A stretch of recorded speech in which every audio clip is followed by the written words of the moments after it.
Honorable Malik Ndiaye, vous avez la parole. Dernier.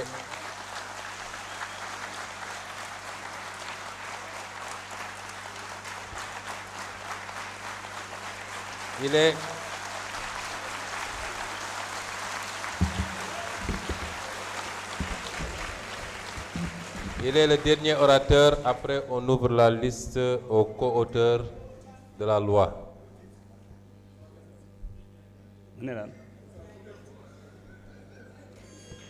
C'est la première fois qu'il est... Assalamu alaikum wa rahmatullah.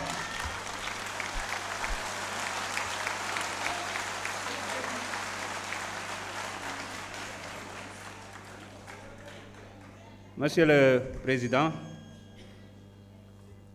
Messieurs les ministres, Maître Moussa Sarr, ministre de la Justice, et Bakary Sarr, honorables députés, Mesdames et Messieurs,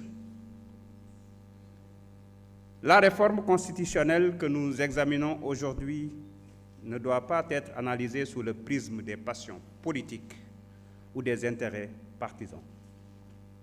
Elle mérite un débat serein, objectif et exclusivement fondé sur son contenu. Permettez-moi d'abord de rappeler un fait essentiel. Depuis l'indépendance de notre pays, le Sénégal a connu plus d'une trentaine de constitutions nouvelles ou de révisions constitutionnelles. À l'exception des constitutions de 1963 et de 2001, ainsi que des révisions constitutionnelles de 1970 et de 2016, toutes les autres modifications constitutionnelles ont été adoptées par la voie parlementaire conformément à la Constitution. La révision constitutionnelle par voie parlementaire n'est donc ni une exception ni une anomalie. Elle constitue un mécanisme normal permettant d'adapter nos institutions aux évolutions de notre société et aux exigences de notre démocratie. Ensuite, cette réforme n'est pas improvisée. Elle traduit des engagements que PASTEF porte depuis plus d'une douzaine d'années et s'inspire de recommandations issues des Assises nationales, de la Commission nationale des réformes des institutions, des Assises de la justice et du dialogue national. Mieux encore, le texte a été enrichi par les observations du Conseil constitutionnel qui ont permis d'y apporter des ajustements juridiques nécessaires. Il a également bénéficié des contributions des députés de la majorité comme de l'opposition dans le cadre du travail parlementaire. Il est donc le fruit d'une réflexion collective qui dépasse largement les frontières d'une seule majorité. Au fond, la seule question qui mérite d'être posée est simple. Qu'est-ce que cette réforme contient qui soit contraire à l'intérêt général et surtout à l'intérêt du peuple sénégalais? À cette question, chacun est invité à répondre avec rigueur. Cette réforme ne retire aucun droit aux citoyens. Elle ne remet en cause ni les libertés publiques, ni des principes démocratiques, ni l'état de droit. Au contraire, elle renforce la transparence à travers la déclaration de patrimoine, consolide les pouvoirs de contrôle du Parlement, modernise notre justice constitutionnelle, clarifie les responsabilités des institutions et améliore les mécanismes d'équilibre des pouvoirs. J'entends parfois dire que certaines dispositions seraient inspirées par des considérations personnelles ou conjoncturelles.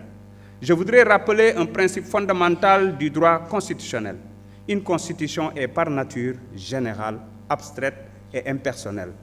Elle ne s'écrit jamais pour un homme, contre un homme ou pour répondre à une circonstance particulière.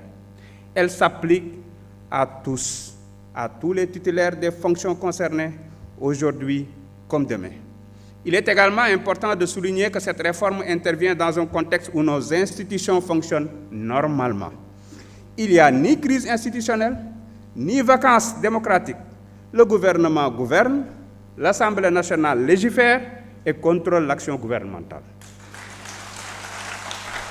C'est précisément parce que nos institutions sont stables que nous pouvons les améliorer avec sérénité. Mesdames et messieurs, notre responsabilité n'est pas de défendre des postures. Notre responsabilité est de construire des institutions plus fortes, plus cohérentes, plus transparentes et davantage adaptées aux attentes de nos concitoyens.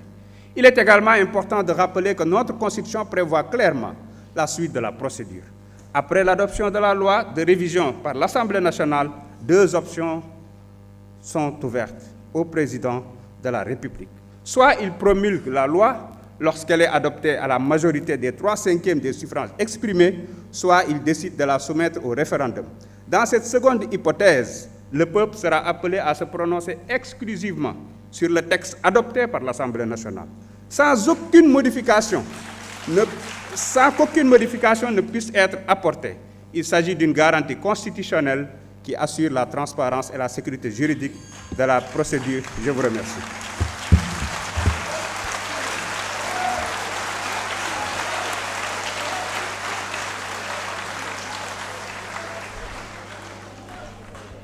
La liste des orateurs est à présent épuisée. Je vais donner la parole au co-auteur de cette proposition de loi. Honorable Awa Sonko, vous avez la parole.